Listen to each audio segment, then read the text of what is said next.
right. Abba, Father, in the name of Yeshua HaMashiach, we just want to bless you and thank you for bringing us back together again for another Shabbat. We thank you, Yahweh, that you've given us this fellowship where we can have the safety and comfort of being together and not being oppressed by this world here, Yahweh, because this is sanctified time on your holy Shabbat. We thank you for bringing Pedro and Gabriella back here safely from their trip and that you've given them much needed rest. And we just want to bless you and thank you for that. We pray and thank you, Abba, that you're continuing to watch over our children and that they're growing in the grace and the knowledge of Yeshua as children, Abba, as best as they can understand. But Abba, we are to continue to do that so that when we grow old, they will not be able to depart from it, that they'll always remember your ways. So help us, Abba, to be able to listen to what your Spirit is saying to us here today so that we can walk in greater strength and power of your Spirit to conquer the trials and the tribulations that this world throws at us, Abba, and that we are in your hands and we are totally and completely dependent upon your supernatural ability to empower us to do what we do on a daily basis. So we just want to thank you and bless you for this Sabbath day and everything that's contained within it. In the name of Yeshua, amen. Amen. All right, okay. All right, well, when I went on a cruise about a month or so ago, I had gone on the cruise with the idea that I would have time to disassociate from everything and I was going to pray and seek Yahweh and just sit out on my balcony and see what He was going to show me about what new direction to go into. And I went on a 5-day cruise, 5.5 days to be technical, and I got nothing. And at the end of it, I kind of got the idea that probably He just wanted me to cease from everything and just rest and relax and disassociate, and He'll speak to me afterwards, which He did. And about 2 days later, after I came back from the cruise, He did begin to speak to me about some issues within the body of the Messiah that He wanted me to speak on. Today is going to be just a kind of a very small glimpse into a 6-part series that I'm going to be doing here shortly, which is called The 6 Basic Human Needs of Humans as Defined by Yeshua. And the reason why He's telling me to move into this area is there are 2 basic reasons. One is that the body of Messiah is wrought with problems. Lately, well, actually it's been going on for a while, but lately what's been happening is through emails, phone calls, meeting people, whatever, people confiding in me, I'm seeing this consistent pattern in the body of Messiah, which I've seen for many years, and so this is not something that's just happened recently, but it seems like Yahweh's been showing me a lot more of it, and that's why it needs to be dealt with. And that is that people are finding that they're hitting this wall. They get to a point and they can't seem to break loose and break through and get to the other side. And they don't understand why that is happening. And so I feel like Yahweh's been really speaking to me. Yahweh's really been speaking to me about to address this issue. The other issue is that I think it's a timely one. And the reason why it's timely is because in a very few short months, we're going to be entering into the Passover season.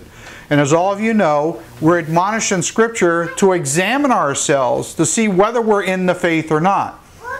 Today's message is not so much about that, but it will be kind of a lead-in to the other 6-part message that I'm going to go into coming up soon. And that, I hope, will give a whole lot of tools to help people to really be able to examine themselves in a way they've probably not thought of before, that doesn't cause them disempowerment, but actually gives them empowerment. Because that's what it's all about. Over and over again, as I stated, I keep seeing people over and over again. We went to visit another group a few weeks back, and I kept hearing people there say the same thing.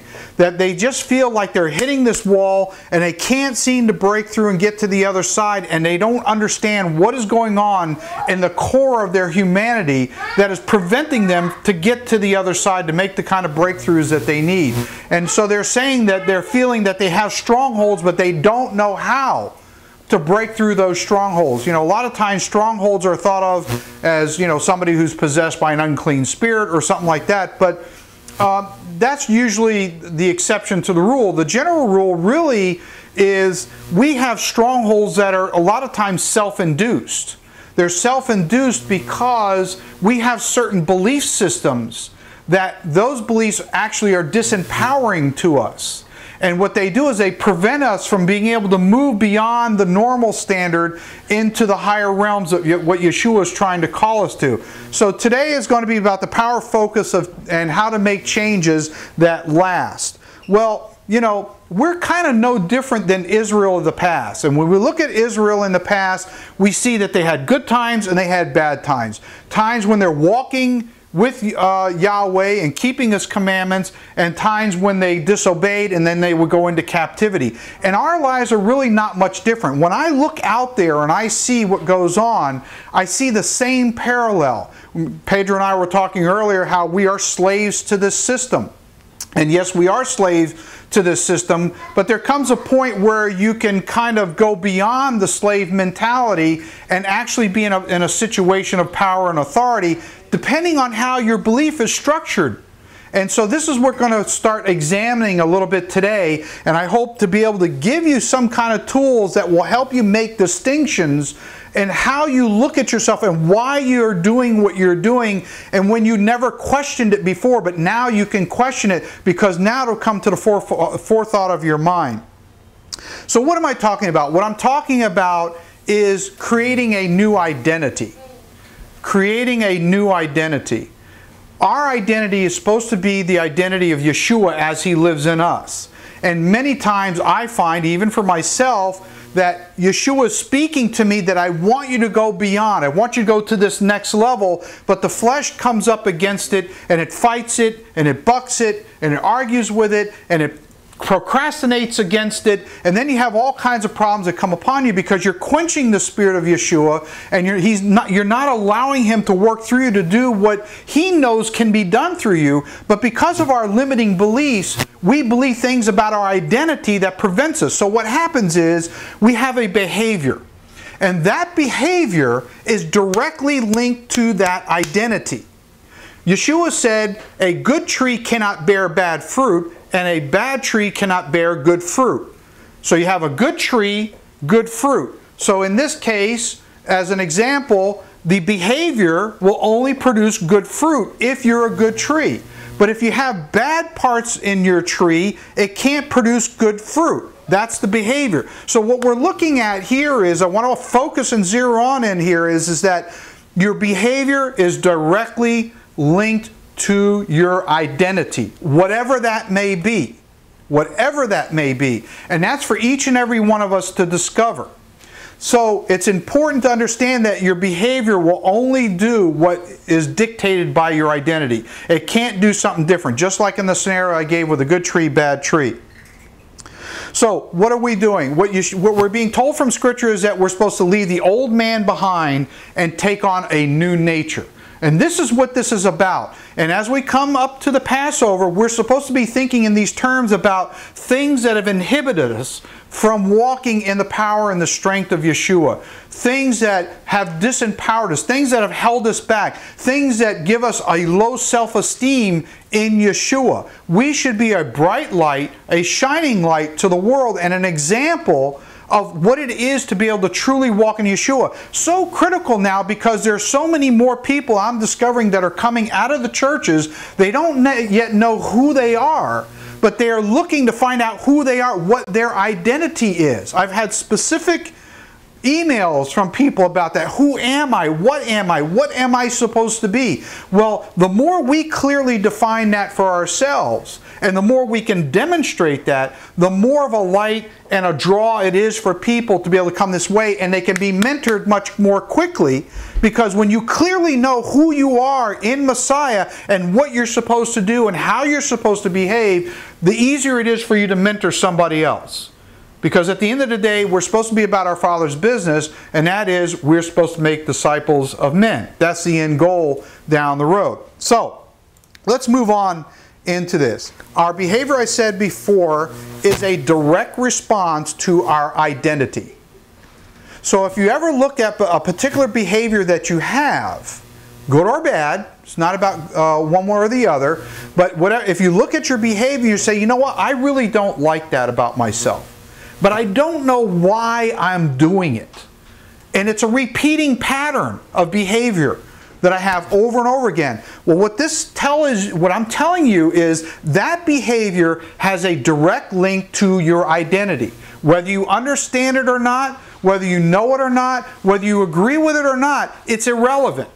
This is automatic. This is the way we are structured. And the sooner that we come to understand our psyche and how we were designed, then we can use that as leverage on ourselves to get the better of the old man and walk more circumspect in how Yeshua designed us in this calling that we're in. Another distinction that we need to make is that our behavior, it cannot respond any differently. It's automatic. Our brains are wired a very specific way. And when you understand how it's wired, and it's different for all of us, but the principle is exactly the same. When you understand how your brain is wired, you then can understand how to begin to make an effect in your life where you can change the behavior. And until you get those distinctions, the behaviors will stay the same. And if the behaviors stay the same and they're disempowering behaviors, then what happens is you go into a cycle of what's called self-sabotage. That means you make the same mistake over and over and over again, and you get more frustrated, more angry, more bitter, more disillusioned, to the point where I've seen people go walk themselves right out of the faith, because they could not break the cycle of defeat, because they did not have the tools to understand what's going on up here in between these two ears. Another distinction is, if you want to change your behavior, you will have to change your identity. That's where it potentially gets painful if you want to look at it from that perspective. Because that means you're going to have to look at yourself, you're going to have to examine yourself, and you're going to have to see what is linked in your identity to that specific behavior. And there is a link. And then you're going to have to figure out, how do I interrupt that pattern and change it so that that behavior no longer manifests itself anymore. We're talking about going down the rabbit hole, and the rabbit hole goes deep for most all of us. Some of them are a little more shallow than others, but if you're willing to change, if you're willing to challenge yourself to a higher level of standard, you'll be able to do it. If you're going to have a lasting change in anything, you're really talking about raising your standards. That means you personally are going to challenge yourself that I'm not going to be complacent anymore, but I'm going to challenge myself to a higher level of a higher calling. No longer am I going to settle for the old way I've been doing things. And that's what is complacency. The scripture says that Yahweh has no pleasure in those who draw back. So we think of that many times as a belief as, well, if a person begins to withdraw from the commandments and they start loosening up on the commandments, that's drawing back. No, drawing back really is in the category of being complacent, neutral. In other words, you're neither hot nor cold, as it says in Revelation chapter 3. You have the spirit of a Laodicean. You're wealthy, you're rich, you have need of nothing, so you're just good the way you are. That's complacency. But that's also a form of drawing back, because you're not moving forward. You're actually regressing, because every day that goes by is another opportunity to be able to grow to another level that you weren't at before yesterday. So you can't take the position of a Laodicean and be complacent and just hold the ground. Lasting change is different than a goal. Lasting change is different than a goal. You don't always get your goals, but you always get your standards. Let's look at that for a minute. Many of us have goals. We have things we want to achieve. And when you look through your life, you'll see that there are a lot of things that you've thought of through the years, even up until recently, that you would like to have as a goal. But how many of them realistically do you really ever achieve? Very few of them. But you have certain standards in your identity that determine that you must have that met. You need to eat. That's a must. I mean, all of us have to eat. So that's a must. I'm oversimplifying it, but I'm trying to make a point here, and that is for every one of us, we have our own unique standards that must be met. That's where conflicts come in sometimes, because a must standard for Bruce might be very different than it is for Stella. And if they're not in alignment with each other, sometimes you can have conflicts within the body of Messiah, because one person thinks this should be the standard, the other one thinks, no, I think that's irrational. And here's why I think it's irrational. So then we have a conflict. So as the body of Messiah, we all need to come to a central identity in Messiah about what that standard should be, so that there are no conflicts within ourselves, so that there's no conflicts with anybody else. All right, let's move on. Everybody gets their musts, but not their shoulds.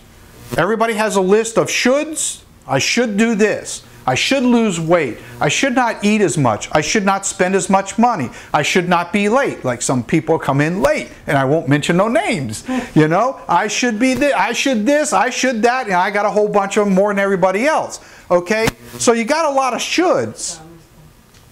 But again, we have must in our life. There are things on our list that are must, that must be met. These are absolutes that we have within ourselves. And we need to examine the difference between them, because many times there are clashes in those two lists.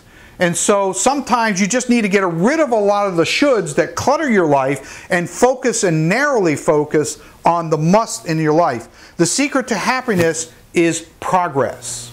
We are called to grow in the grace and the knowledge of Yeshua. That's progress.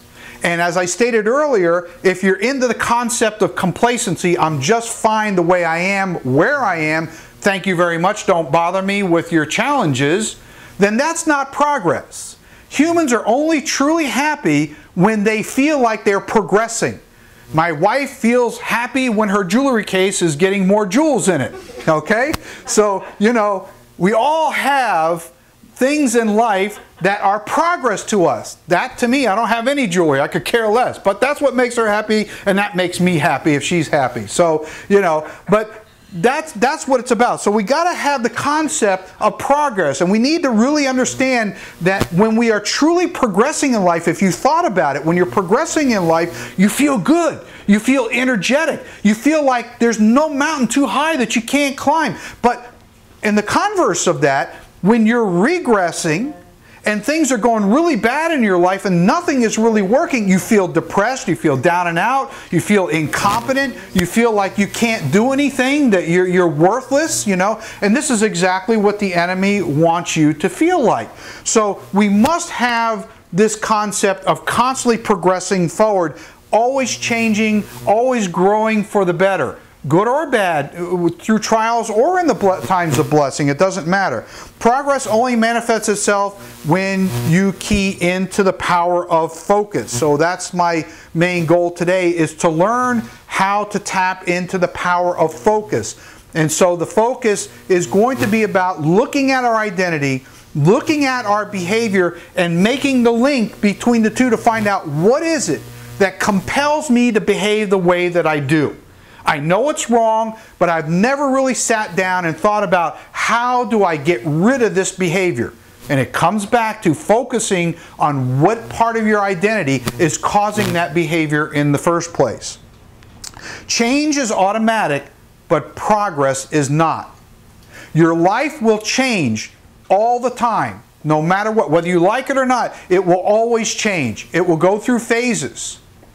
But progress is not guaranteed. Because if you have a limiting belief that states, I'm not going with this flow, I don't accept it, I don't like it, and I'm not going to go with this, then you're not going to progress. Because what you have is a limiting belief that states that you don't believe that what's happening to you right now is ordained from heaven by Yahweh, because He controls all things. And if He's allowed this issue to come into your life, He's allowed it for a reason, because He wants to show you a flaw in your identity that you have not yet understood.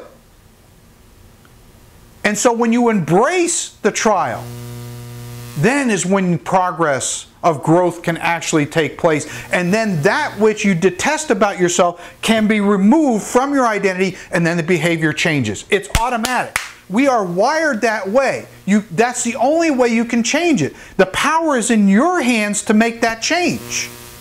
You can't. Too many people, I believe, they have this magic wand concept. They think when they come to the body of Messiah and they believe in Yeshua, that somehow Yeshua is going to lay them out on the floor, and he's going to come and infuse himself in them, and he's going to wave this magic wand, and all of a sudden, their whole personality, their whole character, and all the troubles in their life is completely all wiped out, and they're just perfect human beings.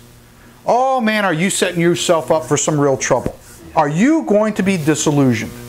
The bottom line is that Yahweh will not, He will not supersede your free will and your sovereignty.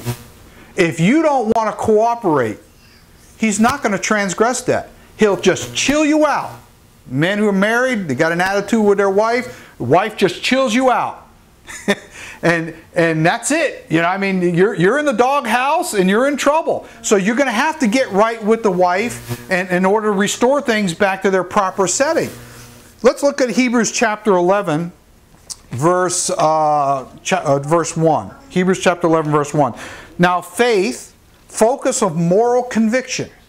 So what is faith? Faith is the focus of moral conviction. So whatever moral conviction you have, that should be your focus of what faith actually is the substance or the confidence of what's been instilled in you of things hoped for, the evidence of those things not yet seen. In other words, they're not manifested into the natural yet, but you see them inside. How many times have you envisioned something that you felt compelled to pursue in this life? And you felt it within inside. You believed it so strongly that your body felt it, your mind felt it, your emotions felt it, and you totally and completely believed that that item was yours or that circumstance was yours, even though it didn't manifest itself into the natural yet.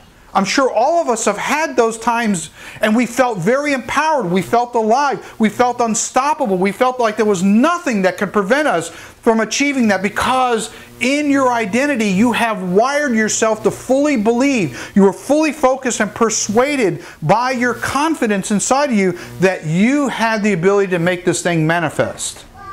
And you affirmed it every single day. You believed it, you felt it, you envisioned it, and you did this on a daily basis until you achieved the goal.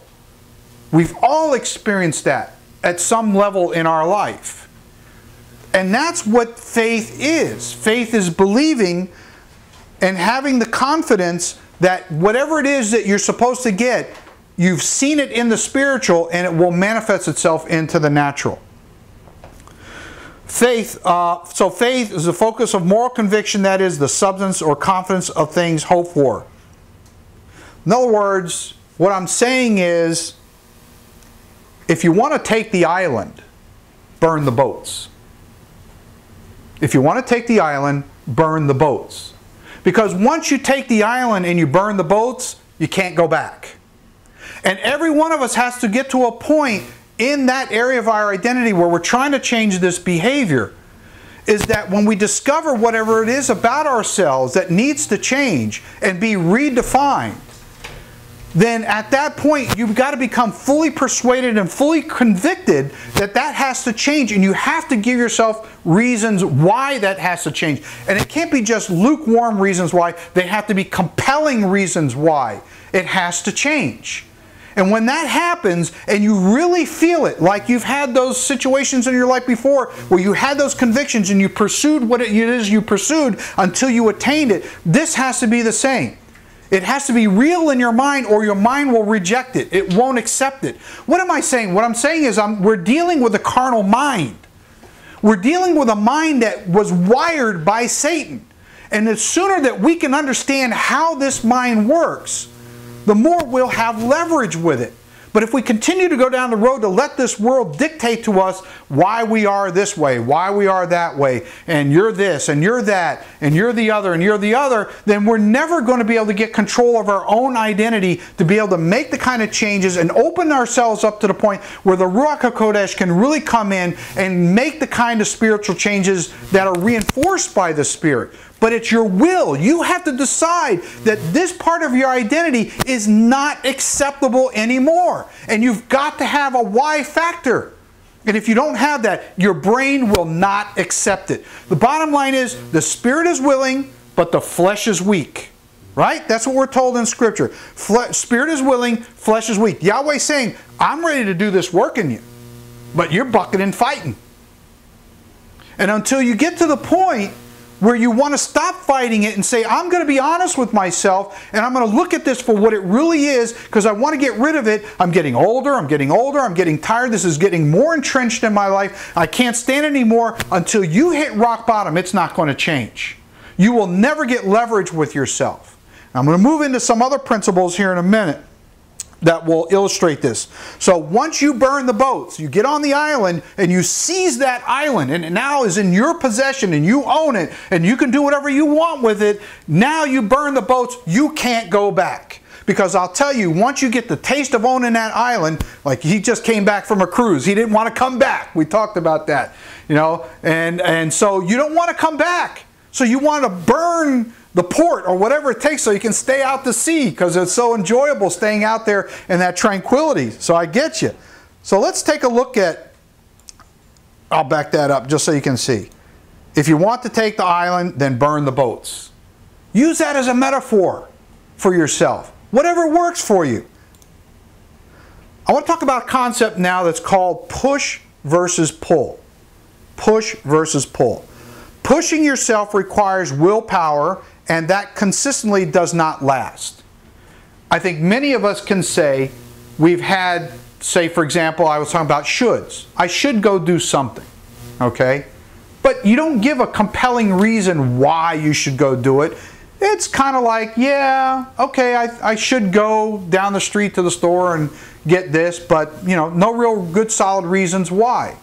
Well, for that, you have to push yourself to motivate yourself to go actually follow through and do it. And if the reason isn't compelling and strong enough, your mind is going to reject it. And that's why you'll sit on the couch and you'd rather watch the TV or do what the things that we do that gives us a reason not to go follow through. Okay? Easy concept. Your mind will simply not accept or stay focused on it. It'll just easily go away, and you'll not think any more about it. Pulling, on the other hand, works every time when you have a compelling vision. So what am I saying? What I'm saying is that if you go through life using pushing yourself to have to go do something, you're fighting a losing battle most of the time. If you go through your life and you look at every time that you were faced with something that you had to deal with, and you say to yourself, wow, you know, I got to go do this. I need to push myself and get out of the chair, and I need to go do this, but I really don't want to. I'd rather sit here and relax. I'm tired. And you give yourself all these excuses not to do it.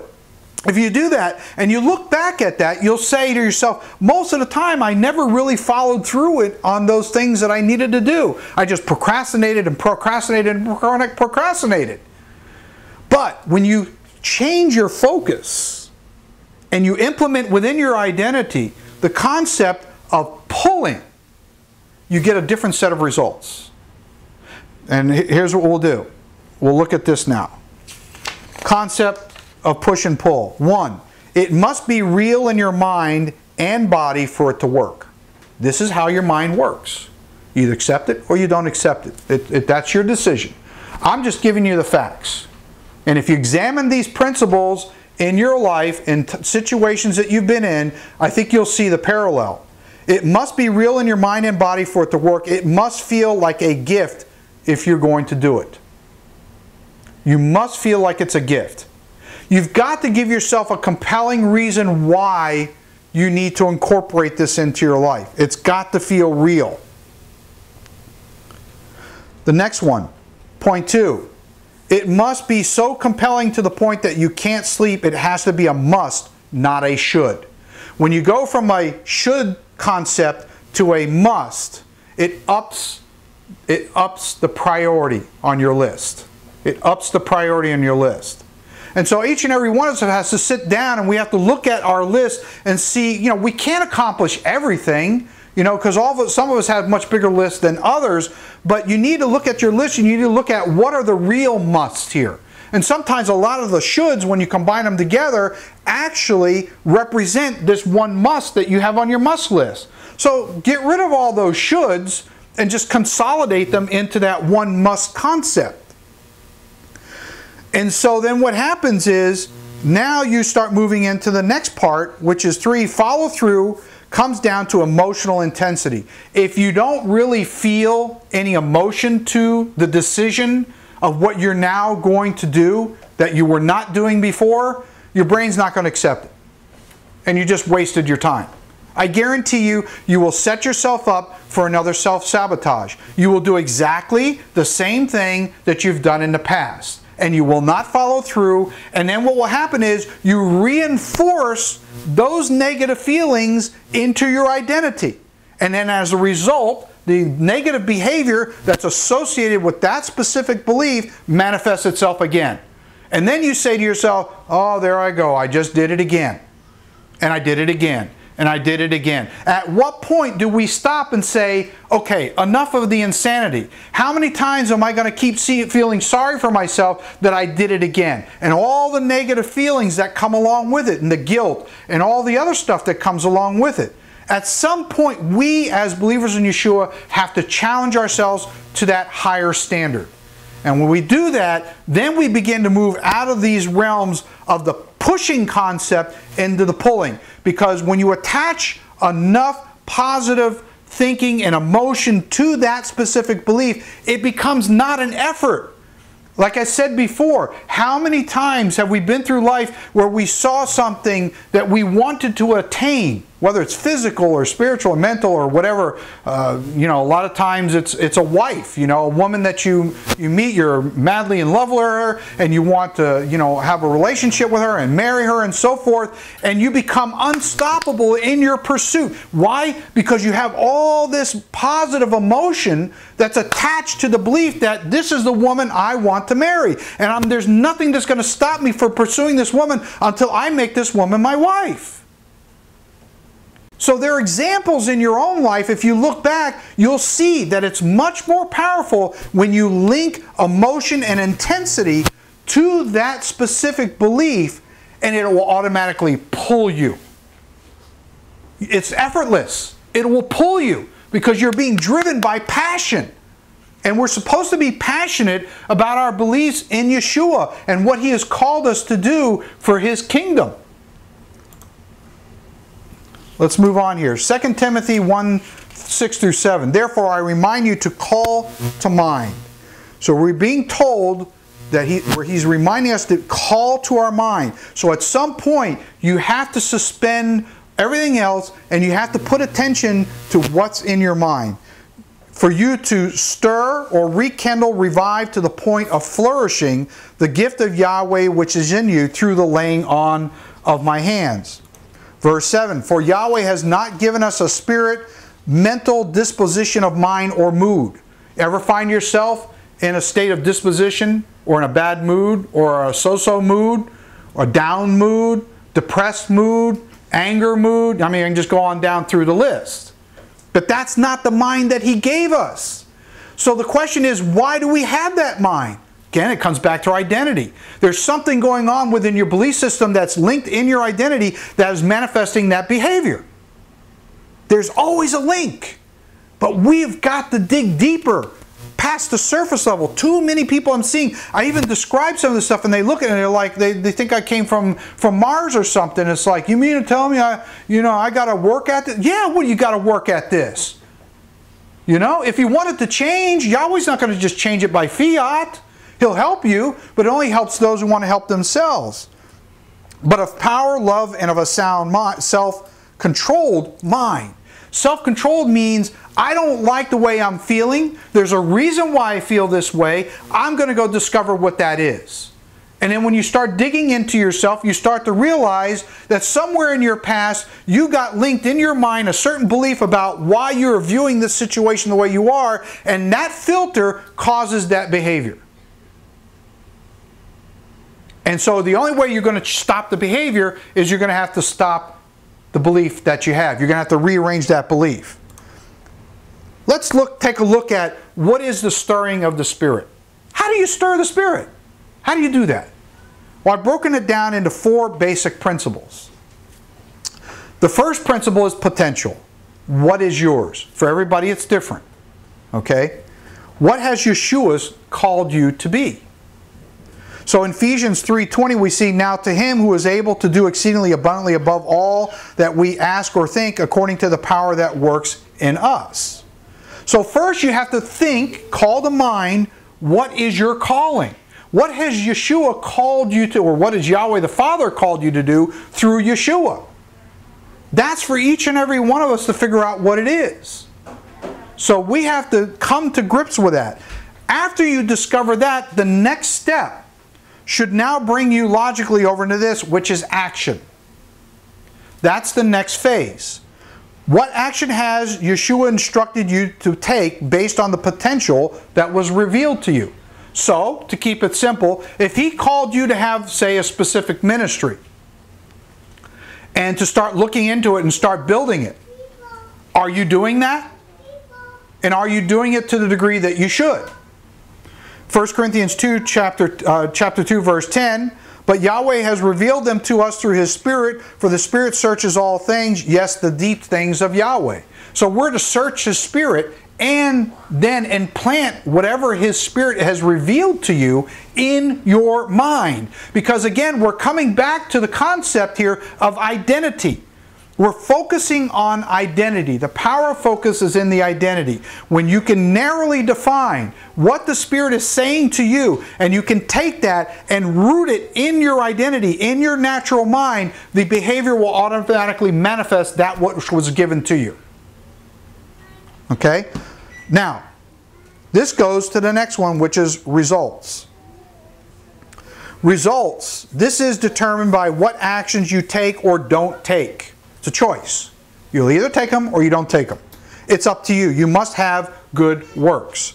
Acts chapter 14, verse 3, therefore they stayed there a long time, speaking boldly in the Master, who has bearing witness to the world of his grace, granting signs and wonders to be done by their hands. So they went out and they did works. And Paul and them were beaten one time, thrown in prison, and after they were released, they went right back out into the square and they did it all over again. You know, so they didn't accept the fact that they got beat. They're going to go out and they're going to do what they were called to do. And so likewise for us, it's the same. Perhaps we're not doing as much stuff as they were, but you know, it took many years for them to get to that point. And there were a lot of concepts that they had to learn. So, in this third point now should lead you to the fourth one, which is belief. Belief is reinforced based on your results, good or bad. It could be either way. Depends on what your belief is. You have empowering beliefs and you have disempowering beliefs. We all have that. Both in the Messiah and out in the world. Your belief is a reflection of your fulfilled or unfulfilled potential. That's what belief is.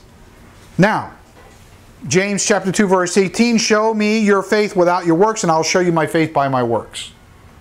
So you've got to do something, as I stated earlier. You can't just sit like a bump on the log and say, I'm just going to take it as it comes. We can't have a complacent attitude. We've got to be forceful about pressing into the kingdom and doing what we're supposed to do. We can't be complacent about where we are. Now, the interesting thing is, when you look at this, belief should be a manifest, or should take you right back to your potential. So you have potential. What is that potential? Action. Once Yahweh reveals to you what your potential is, you're supposed to take action. Once you take action, you should then start having results. The results should be a reflection of the belief, and the belief should be a reflection of your potential. That's what stirring of the gift is. You've got to do something. You've got to, you know, if my wife is unhappy with cooking, and I want to stir her to some kind of action to be happy, I say, forget about cooking, I'm going to take you out tonight. She's going to be excited. She's going to be happy. You know? That's stirring her into a different state of mind. So if you're just sitting around feeling not good about yourself, you've got to come back to the fundamentals of stirring the Spirit within you, or you're not going to have anything to be excited about. This works for both in the spiritual realm and in the natural realm. So action, you get out of this spiritual life whatever you require of it. So if you have a belief that states, I don't really require much, then you're not going to get much. And so don't have a high level of expectation when this is your belief system, because it won't work. It defies all logic. And if we all look at our lives through our past and filter these concepts through circumstances that we've already experienced, we'll see that it fits. It does not work. You have to change your paradigm about how this thing works, or you'll continue to have the cycle of defeat over and over and over again. 80% of your success in anything is determined by your mindset, and 20% is the execution of it. That's compelling. 80% of your success is determined by your mindset. What is your identity? What do you believe? Then it's just the execution of it. Having leverage with yourself to execute it is only 20%. But most people are doing the pulling concept. I mean the pushing concept. They're pushing so hard, they're doing 80% of the pushing, and 20% is the execution. It's in reverse. And that's why people struggle, and that's why they give up, and that's why they don't follow through. Because it's too painful. We're going to get into some of that in a minute. Our follow-through is directly tied to our emotional intensity. If you're not excited about what it is that Yahweh is showing you about your identity that needs to change so that the behavior will change, and you don't feel emotional intensity attached to that, you're defeated yourself already before you even got started. Just telling you, that's how the brain works. That's how the carnal mind works. And you either dominate and control and you use it and you funnel it and you channel it to your benefit, or you stay the way that you are. Nothing changes. It'll just stay just the way it is. You have to have a vision that is compelling enough to pull you, not push you. And we already went through that. If you're trying to push yourself, you're in a struggle with a values clash, and you will not succeed. It does not work. And what I've seen, as I said before, is so many people that are falling into this trap, and nobody's talking about how to get out of this cycle of defeat, and people are at each other's throats, and I mean, there's just so much dysfunctionalism in the body of Messiah, it's not even funny. And I hear everybody, including leaders, saying, we don't know what to do. I mean, we don't understand the dynamics of the body of the Messiah. Why is it so dysfunctional like this? And I'm telling you, a lot of it comes down to limiting beliefs. And those limiting beliefs have defined who that person is before they even came into Yeshua. When they were out in the world or they're in the church has identified them a certain way. And when they come over here, even like Israel, when Israel came out of Egypt, Egypt didn't leave them. They still had the identity that they were in Egypt, even though they were taken out. So like us, we have to get rid of the Egyptian concept that we have within ourselves. You must have compelling reasons or whys. I spoke a little about this before. You have to envision something you want so bad that you can feel the emotional intensity. As I stated before, I got to keep driving that home. If that emotional intensity or pleasure, however you want to call it, is not linked to it, your brain will just eject it out. It won't accept it. It's not compelling enough to make the change and let it take root. It just won't work. These are important distinctions that we have to make. So you have to have reasons or whys. Have you ever had times where you had situations where you thought of something that you wanted, as I said before, but you didn't know how you were going to get it or attain it? But you worked at it and you worked at it, and it was in the forefront of your mind, and you felt excited about it, and you really believed within yourself that you actually possessed it, even though it wasn't in your hands yet, and you didn't know how you were going to do it, but your belief told you, I'm going to pursue it, and I'm going to continue to pursue it until I attain it. And when you did that, Yahweh blessed the circumstances that He brought the right person, or He brought the right finances, or He brought the right circumstances, and He brought everything together. Why? Because your belief level was in alignment with how Yahweh works. Even if you didn't understand that. He rewards faith. Now, I'm talking about pursuing things that are to your benefit, not your detriment, okay? But I think all of us can look back at our lives and see when there are times that there are things that we're pursuing that we didn't know how it was going to work out. But if you just stayed at it, it would work. And it did. Yahweh blessed you with the resources to be able to attain what it is you sought. There's a part of your brain that is called the reticular activating system, or RAS. This is a scientific fact. That part of your brain focuses on what you notice in this world. When you focus intensely enough on something, the mind rewires itself to focus on anything that is connected with that. That is how your brain works. Period. Whatever you focus on, your brain will get focused on. It comes back to your identity, comes back to your belief, it comes back to your behavior. Whatever that is in you, your brain has to respond that way. It's consistent. There's no inconsistencies about it. When you understand how the brain functions in that way, your mind functions, you can begin to notice when it's doing that, as it's doing it. And then you can say, I need to stop this right now. Because a lot of us I see, we're on autopilot. We're just doing things automatically because that's what this is how this works. Reasons come first and answers come second. Reasons come first and answers come second. Your mind and your soul knows this. If you stop and think about it, reasons come first and answers come second. Ask an empowering question and you'll get an empowering answer. Ask a disempowering question and you'll get a disempowering answer. This again is another spiritual law and also a psychological law in essence of how your mind works. These are the principles of how it functions. This is how it was designed. Your soul knows this. Yahweh is constantly speaking to us about His whys. Why we should do this. Why we should do that. Why we should not do this. Why we should not do that. You look in the Torah and you see when He gives all the commandments and He talks about the blessings and the cursings. If you do my commandments, I will bless you this way. If you do this commandment, I will not put the diseases of the Gentiles upon you, or whatever the case may be. And then He goes in and He actually spends more times on the curses. If you don't do it, this is what will happen, or the why aspect of it.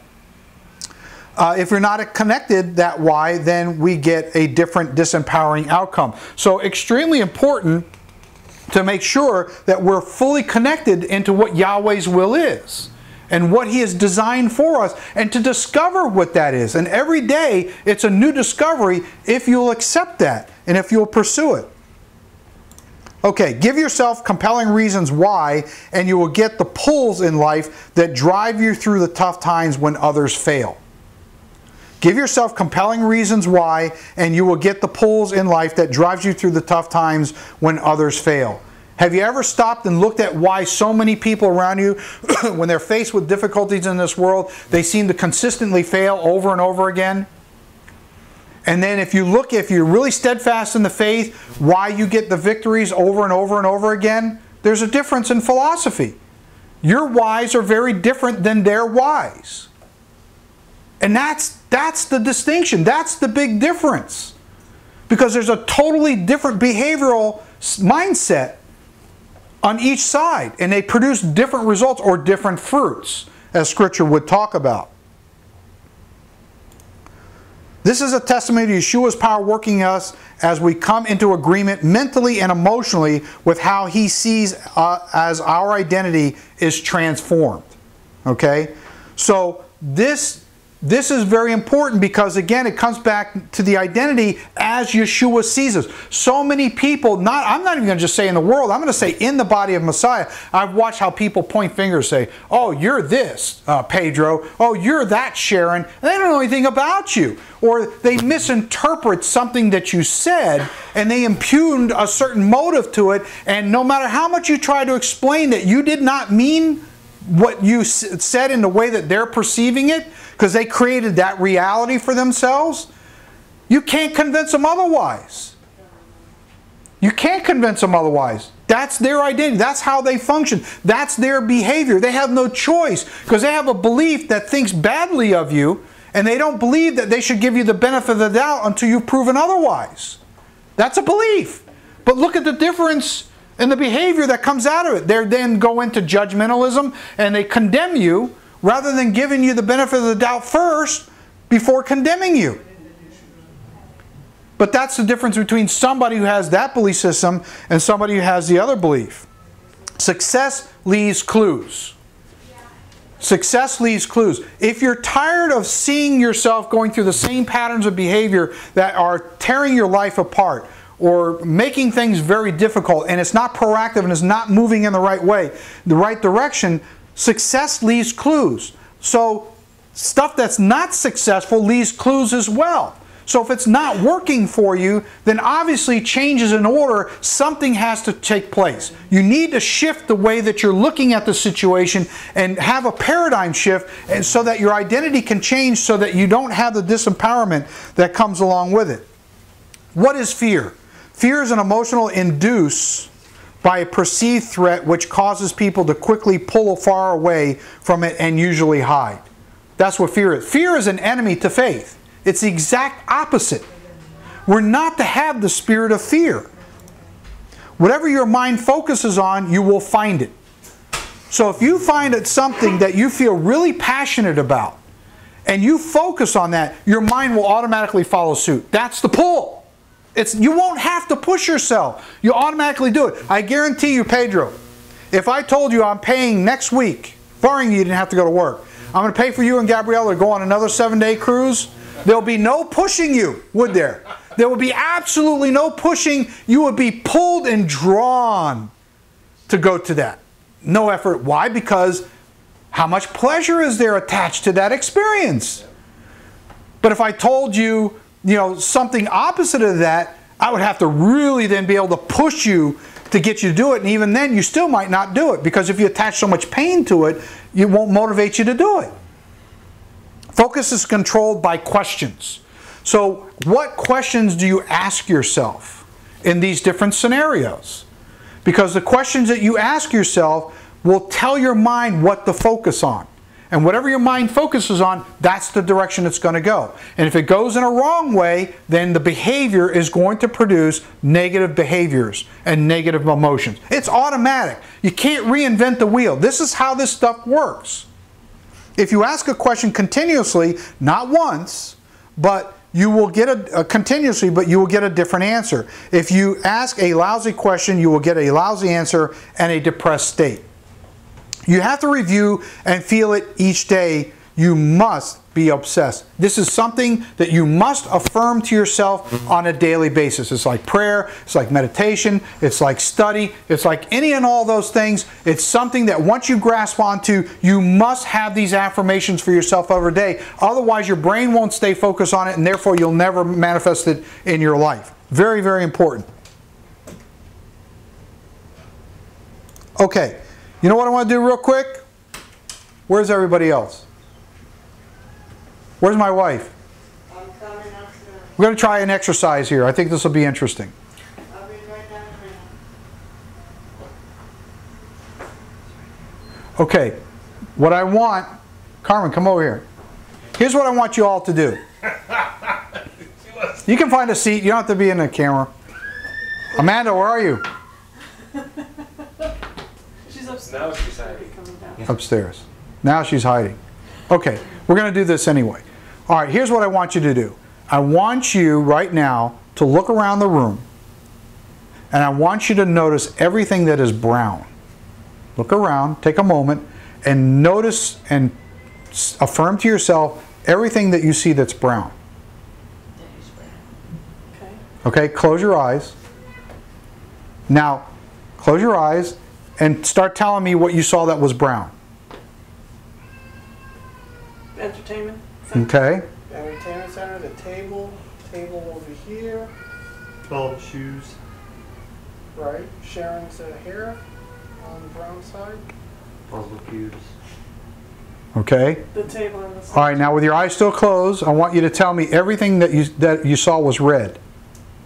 The carpet. What else? See, it's a struggle. See, here's the point. You can open your eyes now. The point is that your mind will only focus on what you focused on. And if there are other things in the room that your mind wasn't told specifically to pay attention to, it blocks it out. Yeah. It's its own filter. That's how it works. Life is that way. It's exactly the same way. It's like the other day, it's really funny. My daughter and I dropped my wife off in front of Publix because she had to go in and get something. And we're parking in the third space right in front of the store. Car sticking out so you can see it, right? So we're sitting there waiting for her. She comes out. She goes out another entrance. She calls me on the phone because she can't find me. So I said, we're right in front of the store where I normally park. So 2 minutes goes by and I see her walking out, and she could almost spit at my car. That's how close it was, okay? And she doesn't see us. And then she starts walking back in the other direction. So I call her on the phone. I said, where are you going? We're right here. She goes, you're not there. So then what happened was, I pull the car out, and now I'm standing, we're right in front of her. We're probably not much more than, well, a little bit more between me and Pedro, probably about 20 feet or so, something like that. And she's looking across the parking lot for us. She goes, where are you? I said, we're right in front of you. We could spit at each other. We're so close, you know? And she's looking right at the car, but past it. She could not see the car. You know why? Because in her mind, she thought we came in the white neon car, and we were in my daughter's red Honda car. But it illustrates the point. I said, I'm going to use this in the message because the mind, whatever you tell the mind to focus on, she couldn't see the red car because her mind always wanted to see the white car. That's right. And I was right in front of her. I mean, there was nobody between her and I. And she could not see. I said, you're right in front of me. Look at me. You're looking at me. No, you're not here.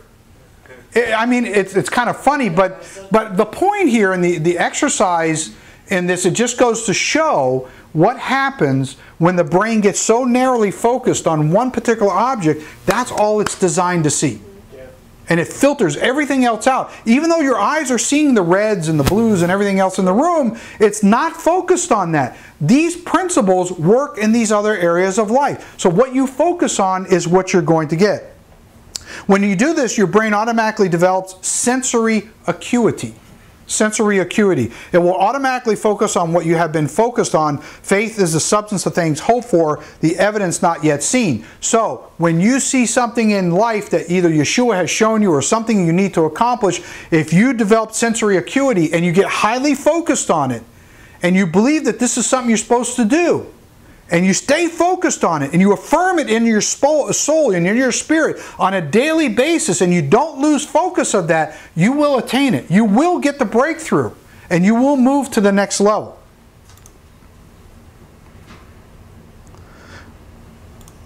You have to review it and see it in your mind daily and experience it as if it were real so that you feel that experience, or it will not work. Again, it comes back to it has to be something meaningful that you really feel it in your spirit. It has to be pleasurable. If you want any of this to last, you have to raise your standards. As we said before, everybody in life gets their must but not their shoulds. Yahweh will not override your free will. If you choose to stay in the state of mind of defeat, you will continue to suffer its effects until you have had enough. How many of us have been tired in our lives of suffering the same situation over and over and over again, and then finally you get to the point and say, that's it, I had enough. Today, this is going to change. I don't accept this anymore. I can't go through this anymore. This happened to me this year. I had so much problems with my health in this year that I felt tired and lethargic and wore out and stressed out. And my brain was foggy, and I go to work and I have to lay down 3 times during the day. And I just got to the point where I couldn't function. And finally one day I said, you know what? That's it. I've had enough. I'm not going through this anymore. Something has got to change, and it's got to start right now, but I made sure it started in my mind. And I made sure that I gave myself enough reasons why this had to change. Some of them were, I'm tired of feeling tired, aching, fogginess of mind, tired of not being able to help the customers in the way that I should be helping them, tired of going home and not having the energy to do things with the family that I need to do. Don't want to see this a year from now. If it's this bad now, how bad is it going to be a year from now if I don't change anything? So I laid it on thick. I gave myself a lot of reasons why, till my brain finally said, okay, that's it. We're going to change this right now. So I cut out like white breads and flours and gluten and all that kind of stuff. And immediately within days, I started feeling a complete change in my energy. I began to lose weight. I got more focus. I got more energy, you know, and so things changed. Now I'm to the point where I burn the boats and I'm not going back. Okay? That's an example right there of what I'm talking about. And for every one of us, we have our own little pet peeves about those kinds of things. And that's how you got to look at it. Yahweh will not okay, I read that. Okay, therefore, there are only two forms of human motivation, pain versus pleasure. It's that simple. Both of these were used in the Garden of Eden. You say, well, how, John? Well, let's look at it. In the garden, Adam and Eve are looking at the tree of knowledge of good and evil. And so what happens is Hasatan comes along and he says, don't you know that Yahweh truly did not say that you shall surely die? And look at the fruit. Is it not good? Okay, so let's look at this. The fruit, that's the pleasure. It looks good. It's good to eat. And when you eat of it, you're going to get all the knowledge that Yahweh has. There's your pleasure. This is where the wiring of the carnal mind got started. Let's look at this from the psychological perspective of what's going on. Satan used both. He didn't use one. He used pain and pleasure. So we just talked about the pleasure. Let's look at the pain. The pain is that Yahweh was holding out.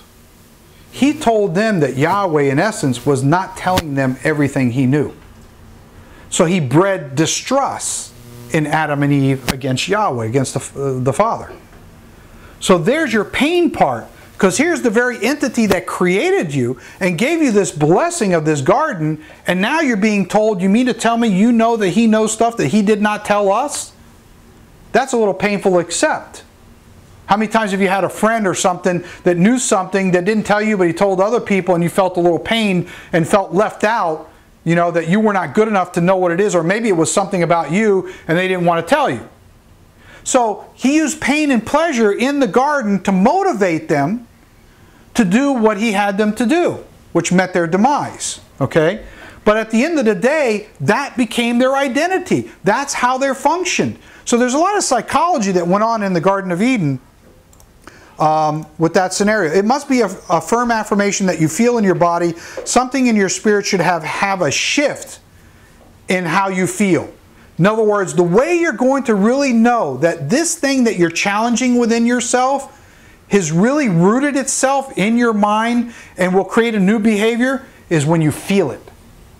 If you're not feeling it, you didn't take it to the level you needed to take to that will cause and compel you to motivate to be changing the identity. You've got to be able to feel a shift. There's got to be a clear-cut shift in your spirit that you felt, that conviction. And if it's not there, the change isn't going to take. It'll be very short-lived. And you'll be right back into the cycle of defeat you were in before. When you do, you will automatically find a way. It is the authority that Yahweh has given us if we embrace it. We already have that authority. The power's in our hands to execute this. It's just we choose to be lethargic about it. We choose to stick with the limiting beliefs that we have that, oh, you know, it's too much effort. You know, I don't know if I really need to go that far. You know, whatever ideas that we have that we feed ourselves. Philippians 2:5, let this mind be in you, which was also in Messiah Yeshua. Yeshua had a clear vision of who he was and was focused on what he had to do. This was his mindset. He was not detoured from it. How much of us can say the same? That same mind is the one that's supposed to be in us. But we fall so far short of it because we limit just how far we can go. Yeshua says, when I depart, greater works you will do than I do, because I go to the Father. I've not seen anybody doing greater works than him. So what did he mean by that? I think what he basically meant is you could do whatever your heart feels it can do, depending on how you believe. There is actually a scripture that says, let it be unto you as you believe. Forgot to put that in here. I don't remember where it is. But let it be unto you as you believe. So if you don't believe, let it be unto you. It's a limiting belief, if that's how you want to function. We absolutely only follow through on what we believe we are. You can only follow through on who you believe what you really are. When you understand what your identity is, you'll then better understand why you're doing what you're doing. Our identity is crucial. Once we envision what we need to do and we accomplish it, it then becomes a new paradigm to our identity in Yeshua. What was once a should now becomes a must. And you will never go back. You burn your boats. You don't ever want to go back. Okay, notice it no longer requires energy to do it. You know, this is the difference between pull and push, as I had talked about before. You know, I see believers today kind of like this metaphor. You ever go to a circus or even a zoo, it doesn't matter, where they have a full-grown elephant and they have a rope around his neck and he's tied to, you know, with a piece of rope tied to a stake in the ground. You probably all have seen that, okay? Well, how do you think that elephant came to accept that that rope and that stake holds him in place? He has the power and the potential to completely uproot that stake and run off and do whatever he wants. And likewise, as believers, we have the potential to do pretty much whatever we want if our faith and our identity and what we believe is in alignment with what Yeshua and Yahweh's will is. Well, how did that elephant get like that? He was neurologically trained. How? Because from the time he was a baby, he had a rope put around his neck and he was attached to a stake in the ground. And he grew up believing that no matter how hard he tugged on that rope, as little as he was, he can't break loose. And so that's what it's like in the body of Messiah that I see today with so many people. They feel like they can't break loose. They're constantly tied to that rope, to that stake, and they've been wired like that from the time they were little, and whatever they learned coming through this life, that now when they come in the body of Messiah, they still feel like they're tied to that rope and they can't break loose and they're captive. And they've resigned themselves to believe that I am held captive, I can't break loose of this, this is who I am. This is my identity. This is who I am. And so the behavior is, sits there and he swings the trunk back and forth, nibbles on grass or hay. And that's what we do. And we never attain or get the kind of things that we need to have in this life because we limit ourselves. Yahweh is in the business of behavioral modification. We were in the world, we were sinners. He takes us out of the world, He gives us His Spirit, the Spirit leads us into truth and says, listen, don't do this anymore. Here's my commandments. Yeshua says, if you love me, you keep my commandments. So you do that, so you stop being a commandment breaker, and now you become commandment obedient. That's behavioral modification. Why? Because when you violate the commandments, that demonstrates a certain type of behavior which is linked to an identity. That identity is, I'm a sinner, I do wrong, I don't care, I don't have a conscience. When you become a believer, I now have a conscience. I need to be careful about what I do. How do I learn that? I go in and I read what Scripture says about the commandments, and then I infuse them into my belief, and then my behavior changes, and I no longer do the things I used to do before, as Paul says.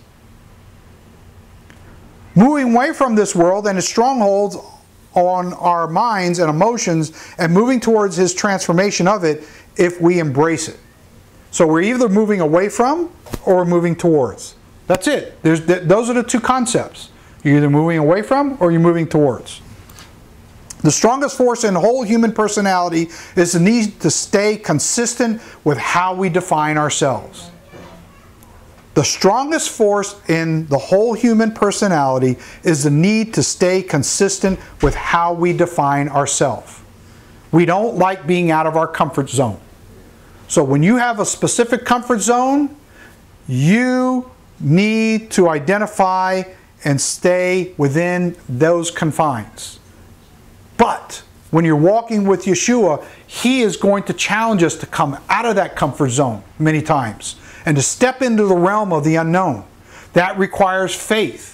That requires a flexibility in the sense that you're willing to allow Yeshua to work something out of you so He can work something else in you so that you can now go to the next level and have a redefinition of what your identity is. We're in this constant reevaluation and reformation of our identity in Yeshua. Every day it should be changing. It should be modifying itself. And our behavior should be modifying as we go along. Question: when did you first decide to define yourself this way or the way that you are? When did you first decide that? When you say in a circumstance, oh, I'm not that way. When did you decide that? It wasn't at that moment. Because you're in a reactionary mode. See, again, your behavior is, oh, I'm not that way, and it's linked to a belief, which is in your identity. You don't see yourself that way. Okay? I'm not saying it's good or bad. I'm just saying, the question is, when did you define yourself as that way? Most of us don't ever think about that. It's just automatic. I'm that way, and that's why I'm that way. Well, that's not good enough. Yeshua is compelling us to examine ourselves leading up to the Passover to see, is that good enough? Or is it right or is it wrong? Whichever the case may be. We become victims in life by adapting to the conditions around us just so we can make others feel like we are likable, but we trade off our identity when we do this. There are many people who are appeasers, and they're willing to give up who they are to appease somebody else just so they can feel liked or accepted. Now, I'm one for submitting one to another. I'm not talking about that. What I'm talking about is giving up your sovereignty, your identity of what's right, just so that you can be liked by somebody else for maybe the wrong reason. That requires deep thought. Because then you got to look at your motivations. Why do I want to feel accepted by them? I mean, in general, we should want to be accepted by everybody else in the body of Messiah. But sometimes in our carnal nature, we have another reason why we want to be accepted, and it's not good. And that's what we need to take a look at, which requires a deeper analysis of ourselves. Colossians chapter 2, verse 16 says, let no one judge you in food or in drink or regarding a festival or a new moon or Sabbaths. I realize this is talking about the feast days and so forth, but my point here is, in this text, what was happening was the Orthodox Talmudic Jews were coming and they were trying to convince the Gentiles, or not Gentiles, but the new believers in Messiah, who were once Gentiles, who are now part of the body of Messiah, trying to tell them that the way they were doing the feast days and all that kind of stuff doesn't fit within Talmudic Judaism, and they're trying to bring them back into bondage by making them do rituals in these celebrations that have nothing to do with it. So what Paul is basically saying is, they're on the outside of the body of Messiah. Don't let them judge you. Don't let anybody in the world come and judge you as a believer. They have no authority. And I see people who start feeling bad in the body of Messiah because somebody in the world comes and judges them by how they keep the feast or any other dogma of Scripture that we hold to. And you're not allowed to do that. They're on the outside. They're not a believer. They don't keep the beliefs that Yeshua has taught us. So they have no legal right to judge you and make you feel like you're less than what Yeshua has defined you to be. That's my point. Positive affirmations. Philippians 4:13. I can do all things through Messiah who strengthens me. When you're not sure about how you're going to change something, I can do all things through Messiah who strengthens me. I don't know how I'm going to do it, but He says I can do it. That means He has more faith in me than I have in myself. So that means I need to get my faith and my belief, which should be my new identity now, in alignment with the confidence that He has of what He can do through me. Isaiah 45:17, no weapon formed against you shall prosper. So whatever the enemy is trying to tell your mind, oh no, Stella, I don't think so. Nice thought. You know, you're going to try to break out of this cycle of defeat.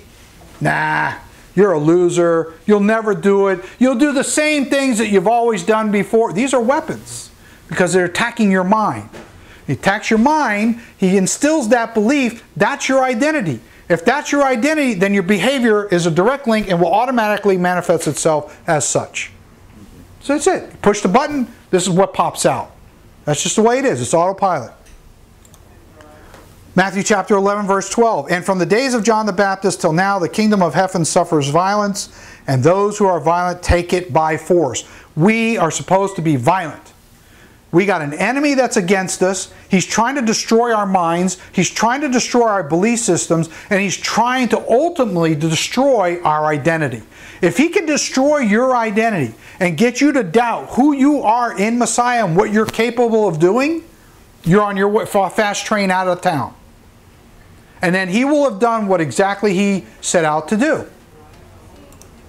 Remember, we live who we think we are. We live who we think we are. It's automatic. Change your identity through the power of focus, and you will change the behavior that was attached to it. Your life comes from your rituals. You must create these rituals as I talked about. We do it with prayer. We do it with meditation. We do it sometimes with fasting. We do it with studying a scripture. These are rituals. But these require rituals as well. You must be vigilant and all the time come against the enemy, because the enemy is relentless and he's not going to stop. And remember, your past does not have to equal your future. Your past does not have to equal your future unless you settle for that. And if you do, then that you'll have to answer before the throne of Yahweh. I pray that this message today gave you something to think about. I hope that you've been able to make some distinctions that will help empower you to think the next time something happens to you, that you'll be able to work through it and think in these kinds of terms and be able to make the kind of shifts that you need to make. Because this is what you're going to have to do, is one day you're going to have to stand before the throne of Yeshua. And you're going to have to give an account of why you didn't follow through and do what you needed to do and conquer this one area in your life that has plagued you your whole life. And I came into your life for the reason of destroying the works of the devil that he built into you from childhood, and you didn't let me do it. Let's none of us find ourselves in that position. Amen? Amen. Shabbat Shalom. Shabbat Shalom. Yay!